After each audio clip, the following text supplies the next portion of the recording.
നോക്കിയാ അതെന്താ പരിപാടി? Pension വിതരണോ? Pension വിതരണ, സാമൂഹ്യക്ഷേമ പെൻഷൻ വിതരണ UDF തെരഞ്ഞെടുപ്പ് കമ്മിറ്റി ഓഫീസിലാണ്.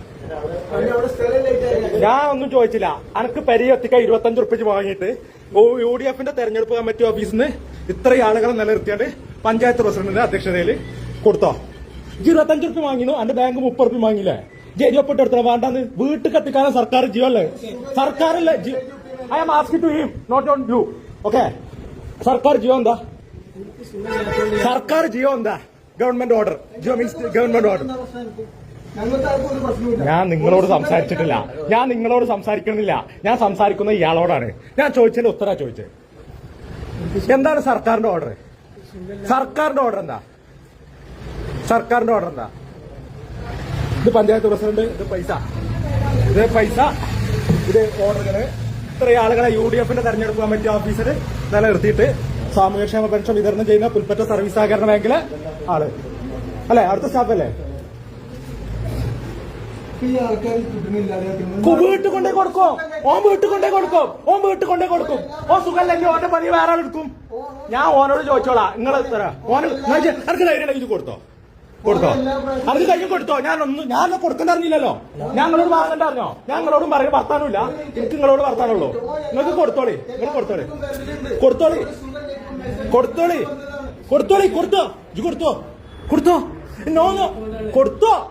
കൊടുത്തോ. അടുത്ത ആരാഴ്ച വിളിച്ച കൊടുത്തോ.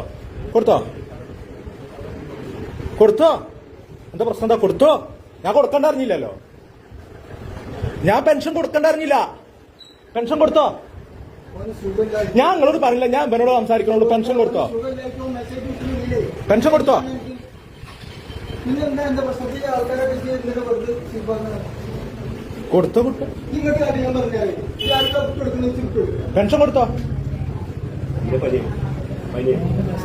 ആയിക്കോട്ടെ, പെൻഷൻ കൊടുത്തോ? സർക്കാർ നൽകുന്ന ക്ഷേമ പെൻഷൻ പാർട്ടി ഓഫീസ് വഴി വിതരണം ചെയ്യുന്ന നഗ്നമായ നിയമലംഘനവും സ്വജനപക്ഷപാതവുമൊക്കെയാണ് ഇവിടെ ഈ കണ്ടത്.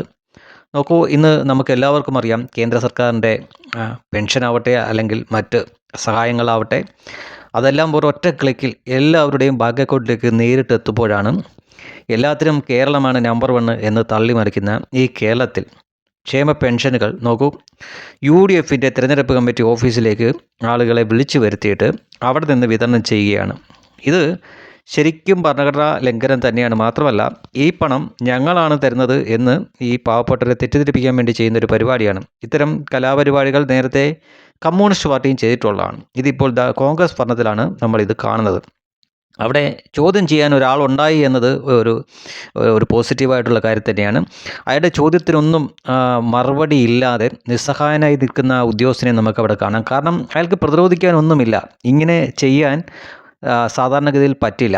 അത് ഏത് അവസ്ഥയിലാണെങ്കിലും അയാൾക്ക് സുഖമില്ലാത്തതുകൊണ്ടാണ് എന്നൊക്കെ പറഞ്ഞ് ന്യായീകരിച്ചാലും അയാൾക്ക് സുഖമില്ലെങ്കിൽ മറ്റൊരാളെ അത് ഏൽപ്പിക്കണം. പക്ഷേ അതിനായിട്ട് തിരഞ്ഞെടുപ്പ് കമ്മിറ്റി ഓഫീസ്, അതായത് UDF കോൺഗ്രസിൻ്റെ തിരഞ്ഞെടുപ്പ് കമ്മിറ്റി ഓഫീസിലേക്കല്ല വിളിക്കേണ്ടത്.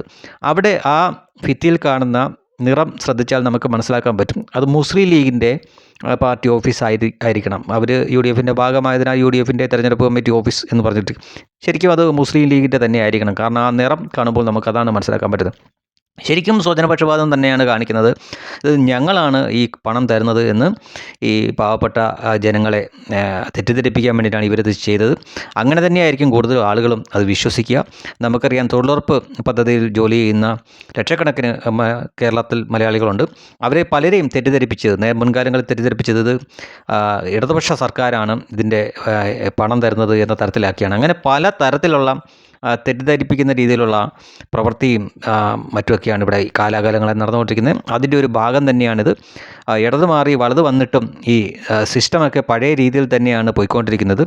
ഈ 2026 കാലത്ത് പോലും ഒരൊറ്റ ക്ലിക്കിൽ എല്ലാവരുടെയും ബാങ്ക് അക്കൗണ്ടിലേക്ക് പണം വരുമെന്നിരിക്കെ എന്തിനാണ് ഈ അഭ്യാസങ്ങൾ കാണിച്ച് ഇപ്പോഴും ആളുകളെ പറ്റിക്കുന്നത് എന്നാണ് മലയാളി ശരിക്കും ചോദിക്കേണ്ടത്.